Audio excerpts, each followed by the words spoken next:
নমস্কাৰ, জয় আই অসম। মোৰ ঘৰ শিৱসাগৰ। মোৰ নাম শৃংখল চলিহা।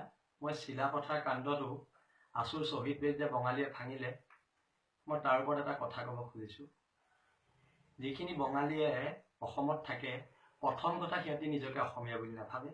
যিখিনি মাৰোৱাৰী অসমত থাকে, সিহঁতি হাজাৰ ক'লেও, যিখিনি বিহাৰী থাকে হাজাৰ ক'লেও সিহঁতি নিজকে অসমীয়া বুলি নাভাবে। সিহঁতি অকল অসমত আহি অসমৰ সম্পদ লুটিছে, অসমীয়া মানুহক শোষণ কৰিছে, তাতকৈ বেছি একো নাই কৰা। এতিয়া মোৰ এটা প্ৰশ্ন, সদৌ অসম ছাত্ৰ সন্থা তথা সমূহ দল সংগঠনলৈ, আমাক মাৰি যোৱাৰ পিছত, শ্বহীদ বেদীত বুৰ মৰাৰ পিছত 855 জন তেজেৰে, শ্বহীদৰ তেজেৰে গঠিত শ্বহীদ বেদীটোত বুৰ মৰাৰ পিছত আমি বাৰু সত্যাগ্ৰহ কৰি বা আমি আন্দোলন কৰি কিবা লাভ আছেনে? নে আমি প্ৰত্যেকটো বঙালীক ঘৰৰ পৰা উলিয়াই পিটিব লাগে? মোক আপোনালোকে সেইটো কথা কওক। এতিয়া শিৱসাগৰ টাউনখন আপোনালোকে চাওক, গোটেই শিৱসাগৰ টাউনৰ 80% ব্যৱসায় মাৰোৱাৰী, বিহাৰী, বঙালীৰ হাতত। কিন্তু আমি নপুংসক বীৰ্যহীন কাপুৰুষৰ সন্তানৰ নিচিনাকে সিহঁতক চাই আছো। আমাৰ মস্তিষ্কৰ উৰ্বৰতা নাইকিয়া হৈছে। মই আজি সমগ্ৰ অসমীয়া জাতিটোক এটা প্ৰশ্ন সুধিব খুজিছো। যেতিয়া মোগল আহিছিলে, শৰাইঘাটৰ ৰণ হৈছিলে, লাচিতে সত্যাগ্ৰহ কৰি খেদিছিলে নে হেংদাঙেৰে কাটি দুচেও কৰি মোগলক খেদিছিলে? আজি স্বৰ্গদেউ চুকাফাৰ আত্মাই, লাচিত বৰফুকনৰ আত্মাই কিন্তু আজি কান্দিছে।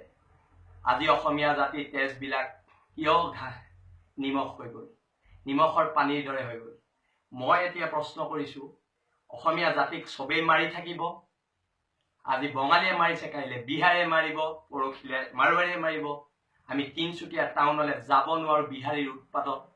এনেকে আমাৰ আহিব লগা প্ৰজন্মবোৰ, আমাৰ যেতিয়া ল'ৰা ছোৱালী হ'ব, আমাৰ নতুন প্ৰজন্ম হ'ব, সিহঁতক আমি কি শিকাম? বোপাই আই, এইফালে বঙালী আছে নেযাবি, বোপাই আই এইফালে মাৰোৱাৰী আছে নেযাবি, সিহঁতি তহঁতক মাৰিব, কাটিব, আমাৰ অসমীয়া ছোৱালী শ্লীলতা হানি কৰিব, আৰু খুব বেছি 10 বছৰ সময় আছে।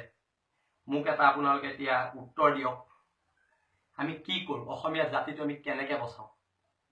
প্ৰত্যেকৰ ঘৰত থকা হেংদাংবোৰ বৰ্তমান মামৰে ধৰিব লৈছে। সেয়েহে মই আজি অসমীয়া জাতিক অনুৰোধ কৰিছো, কোনো বিহাৰী বঙালীয়ে যদি এনেকুৱা কৰে, এইবোৰ কিন্তু সত্যাগ্ৰহ গণতান্ত্ৰিক আন্দোলন কৰি লাভ নাই। আমাক এচাত মাৰিলে আমি সিহঁতক 100 চাত মাৰিব লাগিব। আমাক যদি এঘাত মাৰে, সিহঁতক কাটি দুচেও কৰিব লাগিব। তেতিয়াহে অসমীয়া জাতি বাচিব। আৰু মই এজন সাধাৰণ ল'ৰা, মোৰ কওঁতে কিবা ভুল হ'ব পাৰে, সেয়েহে মই সমূহ অসমবাসী ৰাইজৰ ওচৰত ক্ষমাপ্ৰাৰ্থী। কিন্তু আমি কিবা এটা কৰাৰ প্ৰয়োজন আহি গ'ল। নহ'লে অসম নামৰ মাজনীয়ে সদায় কান্দি আছে, আকৌ কান্দিব। অসম নামৰ মাজনীয়ে আমি চকু পানী মুচিব হ'ল। ইয়াকে কৈ মোক সৰু কথাখিনি মই আপোনালোকৰ আগত প্ৰকাশ কৰিলো। যদি ভাল লাগে শ্বেয়াৰ কৰিব। ইয়াকে কৈ মোক সৰু বক্তব্যখিনি সামৰণি মাৰিছো। ধন্যবাদ। জয় আই অসম, জয় আই অসম আৰু জয় আই অসম।